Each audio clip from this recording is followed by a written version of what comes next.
Today on Veteran Stand Up, I'm discussing support for members of the Air Force and Space Force with John Farrell, the COO of the Air Force Aid Society.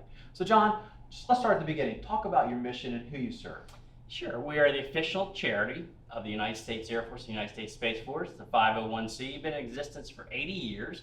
We just ended up hitting the anniversary back in March, so we're really proud. The main thing that we do is we work in what I call three buckets: emergency financial assistance, community programs, and educational scholarships and grants for military spouses and 18 to 22-year-olds primarily.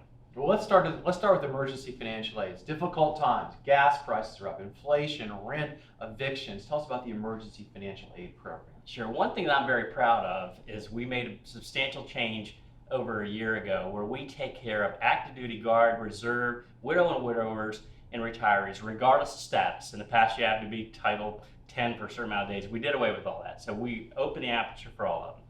We are there for a number of things. The one that's most common now that you see just in the past few weeks is the hurricane disaster relief efforts, where we're taking care of $600 grants to get them what they need to survive until they return home. And then once they return home, we obviously go ahead and assess damages, and if insurance doesn't cover, we take care of that. Also, we'll go ahead and take care of food when they need it, vehicle repair, anything that is what I would call survival needs, where they need to make sure that they are taken care of. And how does one seek assistance? It's very simple. They go to www.afas.org, afas.org, and that comes into our portal. One thing that's changing on November 1, you probably know, but there's 88 Airmen and Family Readiness Centers across the globe. They used to do the work, the civil servants. 100% is going to be done now in Arlington, Virginia, the people that work for me. So that gets faster service because we're also using technology such as Venmo to get money in their hands very quickly within 10 to 15 minutes. And does the money go to the service member or does it go to the bill?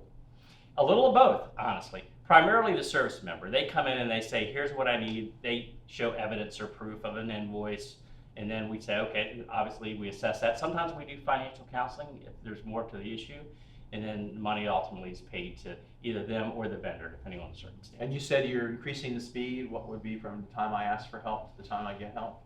It's still being measured between October 1 and November 1, but our goal is to do it within an hour because we're using Venmo. Now, in the end, Ron, we're going to end up having all of them. I don't know about you, but I have grandkids. I have Venmo, PayPal, Cash App, all of them. Mm-hmm. And that's how I get money in their hands. That's the quickest way. Could you imagine sending a check to Okinawa? That would take a while. Yeah. So that's why we want to do that. Okay, great. So for folks who don't need assistance but would like to support this cause, how could they do that? Again, they can donate by going to that same website, www.afas.org, or they can obviously mail a check to our P.O. Box 2208, Arlington, Virginia 22202. But we would appreciate any donations. Our tagline and our mission is helping airmen and guardians when they need us most. Great. Well, thank you. Now, you're also on LinkedIn, so folks can follow you at your name, right? Yes, John Farrell, and I'll make sure that you receive all the hyperlinks that you need to go ahead and satisfy. Okay, great. And the website once again? www.afas.org. Thank you, John. Thank you.